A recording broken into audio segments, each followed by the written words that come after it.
And for today personal tip po, ang aking personal payo for today dahil payday ngayon or sahod day ngayon, no? Kagaya na lagi kong pinapayo every time na sahod day or payday.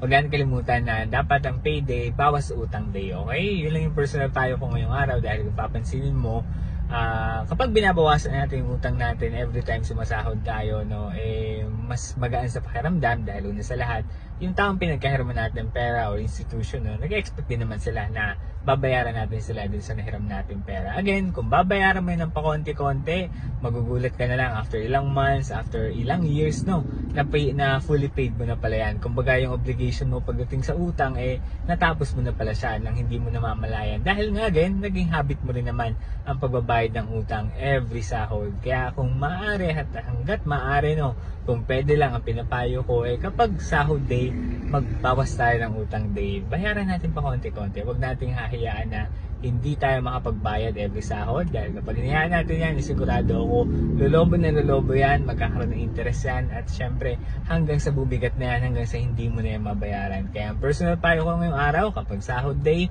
bawas utang day. Okay, yan lang yung personal payo ko. Kung nagustuhan mo, baka pwedeng pakilig i-share ng video na to. Pwede mo rin pala ako i-follow sa TikTok, no? At pwede ka rin mag-subscribe sa YouTube account ko na Ed for Today. Yun lamang. Salamat.